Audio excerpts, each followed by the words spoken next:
everybody, it's Rebecca here at Y Mermaids, and today I decided to do a book review. I don't normally do book reviews. I always write a review, which you can find either on Goodreads or on my blog, which I have links to down in the description below. You can always check those out, but I don't normally do a lot of video reviews, so I realized that the part of reason for that is I don't really watch a lot of video reviews either, because I feel like sometimes they're really long, and if I haven't read the book, I'm not as interested in them. So I decided to kind of come up with a shortened format for reviews, so I can still do reviews, but it's not like super long-winded and there are no spoilers. And it's a new thing for me here on my channel, so let me know what you think about it at the end of it, if you like it, if you want to see more of them, or if you think that maybe I should not stick to reviews. We'll see. We'll see how it goes. This is the very first one, so you'll kind of see how my format is going to be, but it's very brief, and let's just get going. The book that I am reviewing today is A Darker Shade of Magic by V.E. Schwab. This book's genre is fantasy, and you could say YA fantasy, or you could just say adult fantasy, or just fantasy. I'm gonna go with just fantasy because I feel like it kind of is in the middle. It's a little bit more adult than your typical fantasy, but it's a little bit more YA because it, in some regards, because it deals with younger characters and kind of those kind of issues. The plot summary in roughly 20 words. Here we go. 4 Londons. One is closed off because its dark magic consumed it. A stone finds its way to the others. Destruction erupts. It's my very brief summary. I'm gonna go into the characters a little bit here. There are 2 characters I'm gonna talk about, and again, very brief descriptions of each. The first one is Kel. Kel is an Antari, a magician who can travel between the 4 different Londons. He has a penchant for smuggling, which gets him into the whole mess of the plot, and only he can get them out. The next character is Lila. Lila is from Grey London, which is magicless, and she is a thief and a wannabe pirate. Her world collides with Kel's, and that collision puts her on a new path where she is looking for adventure and a little bit of magic, and she just can't seem to pull herself away from Kel. Things that I liked. I loved the characters. I really enjoyed reading about Kel and Lila, and I found them to be very interesting characters, so I really liked that. I really loved this world of A Darker Shade of Magic. There are 4 worlds, there are 4 Londons. There's a Grey London, Black London, White London, and Red London, which is like my favorite color scheme anyway.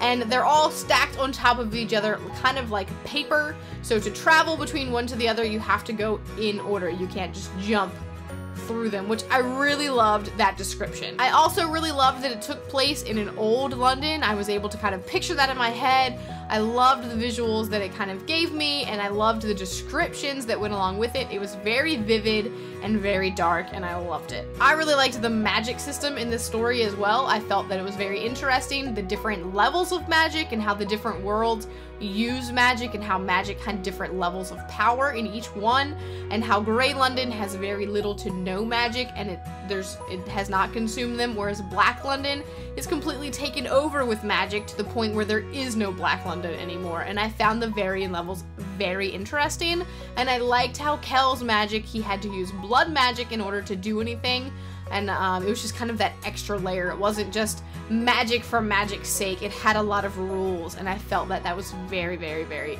exciting. The last thing that I really liked about this novel was just the writing. Victoria Schwab is a fantastic writer. If you liked Vicious, it's the same type of writing style.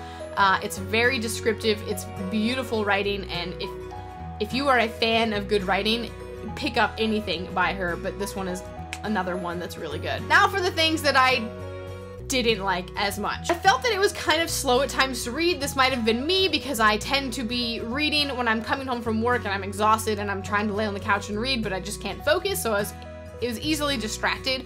In a way, it's not something you could just, for me, I couldn't just pick it up and plow through it as much as I wish that I could.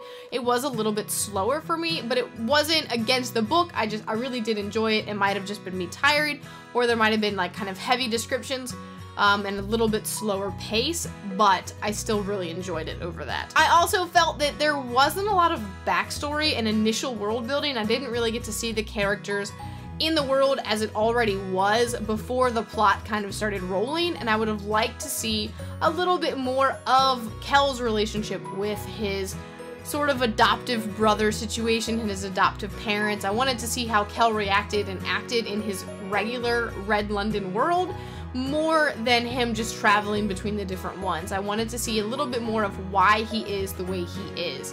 And the same thing with Lila. Why is she the way that she is? And I wanted to kind of know a little bit more, basically. But there are 2 more books in the series, I believe. I think it's a trilogy. So I'm hoping that the future ones kind of go back and answer some of those questions. I also had a question about the whole point of Kel and his purpose in traveling between the worlds is to deliver letters between the different kings and monarchs, or rulers, I guess you could say, of the world. And I don't really see the purpose of that. Like, why do you need to send letters between each other? I feel like that's just opening things up for bad things. So yeah, I don't really get that.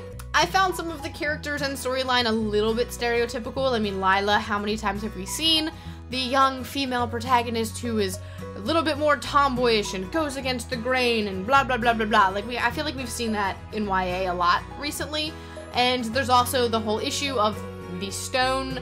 The magic stone is kind of like sucking the soul away from those who hold it, like the One Ring or the Horcrux locket or different things like that.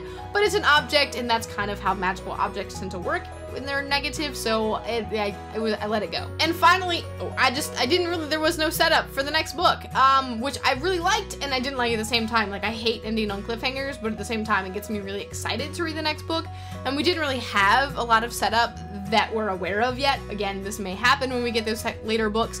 We may see some of those issues and like things like, oh, that happened, right? But we don't see that yet, and so I'm not really seeing a lot of setup, but again, that might be something that gets rectified when the next books come out.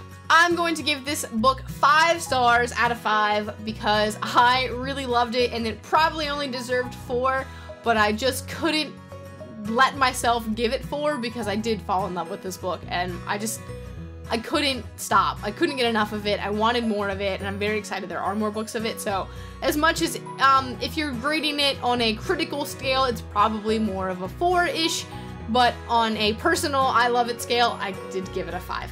Some other books that are similar to A Darker Shade of Magic that you can pick up if you haven't already, or if you like these books, you might like A Darker Shade of Magic, and those are Vicious, also by V.E. Schwab. It's a very similar writing style. It's dark fantasy, much like this book is as well, and it's very similar in those regards. And I would also compare it to maybe Neverwhere, because in Neverwhere there are 2 different Londons. There's London Above and London Below, and it's still kind of that dark fantasy that's a little bit different from your traditional, like, happier fantasy, I guess you could say. It's just kind of dark. It's very dark, and you could kind of even say a little bit of The Night Circus, because that one is a little bit darker as well, but it's also a lot happier, but it still has that like red, black, gray, white color scheme going on, so I'd also throw that one in there as well. Well, let me know if you liked this review style that I did, if you want to see anything different, if you want me to answer any other questions,